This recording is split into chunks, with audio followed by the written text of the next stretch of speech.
Hello there. Today we're going to talk about how the best companies inspire and motivate their staff for increased productivity.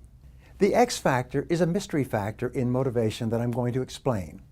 It helps to explain psychological factors that determine performance and productivity.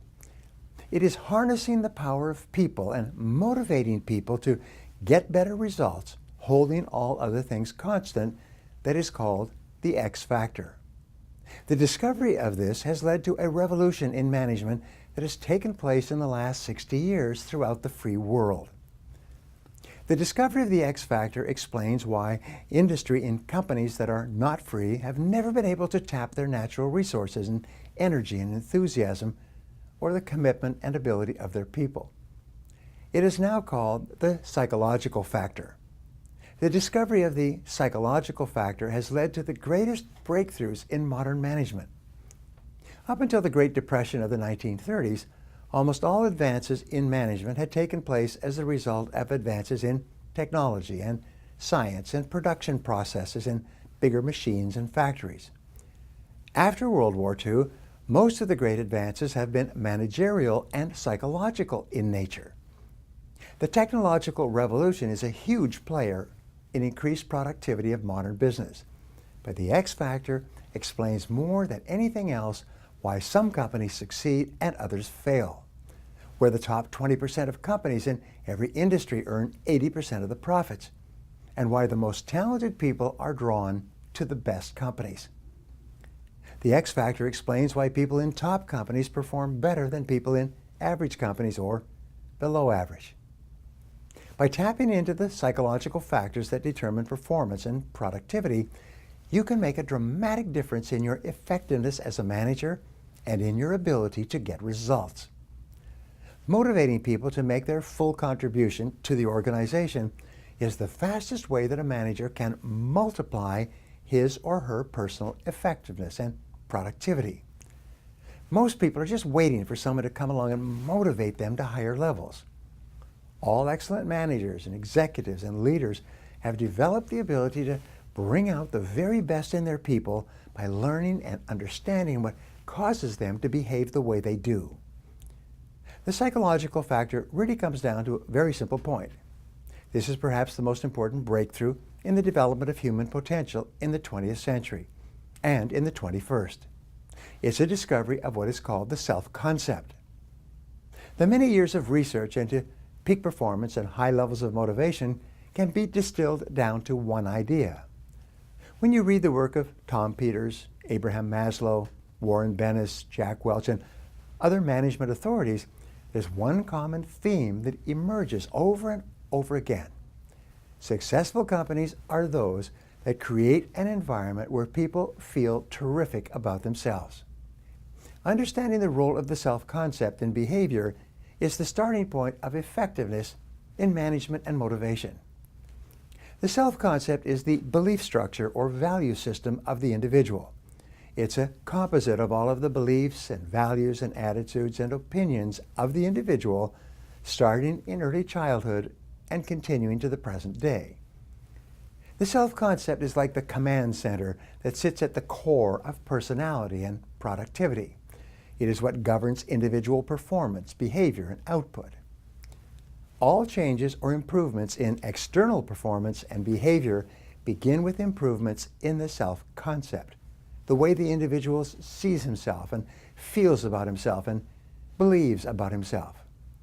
To put it another way, all changes in the outer world of the individual begin with changes in the inner world. Now, the self-concept is made up of three components: the self-ideal, the self-image, and the self-esteem. Let's take each of these in order. The individual's self-ideal is a summary picture of what the person aspires to be in life. It's made up of the goals and dreams and hopes and ideals that the person has about himself and what is possible for him to become at some time in the future. Each person is consciously or unconsciously guided and motivated by an inner desire to be more and better than he is at some time in the future. In the world of work, the individual's self-ideal is influenced by the corporate values, the role models represented by the senior people in the organization, and the corporate culture surrounding employees. When this environment is changed in a positive way, individual employees begin to perform at higher levels. Ken Blanchard and Norman Vincent Peale wrote a book together called The Fortunate 500. They looked at the top 20% of companies in each industry, those companies that had consistently achieved higher levels of profitability over multi-year periods than those in the bottom 80% in the same industry. One of the distinctions they found among these companies was that all the companies had values of some kind, but the top 20% of the companies had written values that were clearly formulated and which everyone in the company knew and lived by consistently.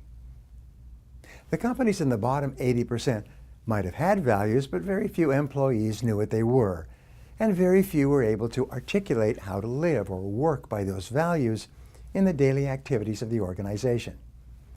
It seems that the best companies have the best people in terms of both character and competence. The second best companies have the second best people.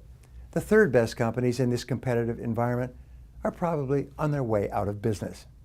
When a person joins a high-quality organization, one that is known for its values and its commitment to quality, the new person begins to take on the thoughts and feelings and attitudes of the new organization and begins to become a better and higher performing person as a result.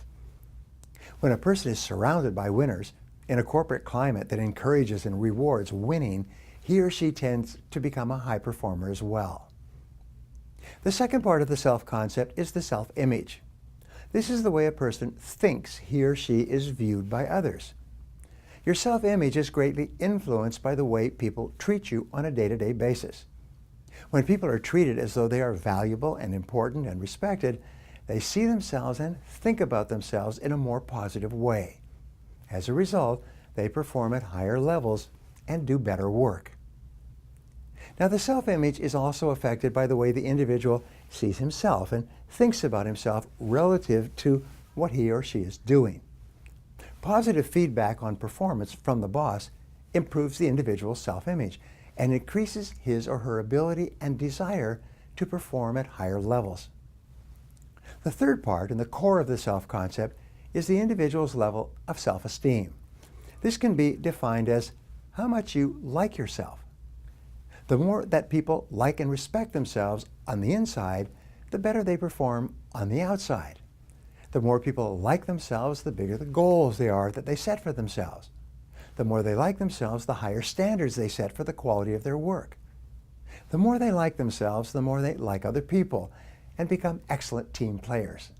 The more they like themselves, the more people perform at a higher level in every area of life. So the key to creating a peak performance organization is to create a high self-esteem environment by removing the fears of failure and rejection that inhibit personal performance. The manager who creates a positive, high self-esteem workplace will have higher performance, lower absenteeism, lower employee turnover, higher productivity, and fewer mistakes. To perform at their best, individuals have two basic needs in the world of work. The first is called the autonomy need. This is the need to be seen and respected as an individual and to stand out for one's personal performance. It's a need to be recognized for individual achievement, or the I am special need. The second need that each person has in the workplace is the dependency need. This is the need that people have to feel a part of something bigger than themselves. People want to be part of a team. It's what psychologist Abraham Maslow called the affiliation need. It's the need to feel recognized and accepted as part of a group of people in the workplace. Now, good organizations and good managers create environments where people feel both autonomous, powerful as individuals, and important on the one hand, and have their dependency needs satisfied by making them feel as if they are part of a team, part of the whole organization. The reward structures in excellent organizations are designed to reward not only individual performance, but also team performance. The key factor in motivation and in peak performance is just one thing: the nexus between the manager and the managed.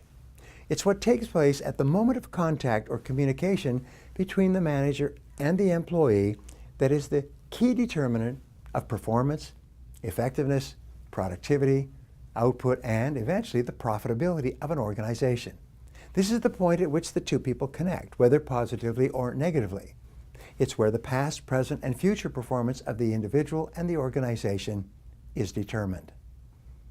When this contact between the boss and the subordinate is positive, supportive, and encouraging of self-esteem and a positive self-image, then performance, productivity, and output of the individual will reach its highest level. If this point of contact between the manager and the managed is negative for any reason at all, performance and output will decline. A negative relationship between the boss and the employee will trigger fears of failure and rejection and disapproval. If the boss is negative for any reason, people will play it safe and only do exactly what they need to do to avoid being fired. Almost everyone has worked in a low self-esteem environment. These are usually remembered as the worst jobs the person ever had. Everything you do to improve this intersection of contact improves the overall quality of your work life, no matter where you are on the ladder of management. The more effective you can become in eliciting peak performance from each of your staff members, the more and better people you will be given to manage for peak performance. The top managers and leaders of today and tomorrow are those who are capable of eliciting extraordinary performance from ordinary people. One last point is, as Einstein said, nothing happens until something moves. By the same token, nothing happens until someone moves. None of these ideas will be of any value until and unless you take action on them, preferably as soon as possible. Effective managers are intensely action-oriented. When they hear a good idea, they move quickly to implement the idea and put it into action. Therefore, if you hear about anything that you think can help you to motivate your staff to a higher level, don't delay. Practice it immediately, that very day. You will be amazed at the results that you get and continue to get in the months ahead.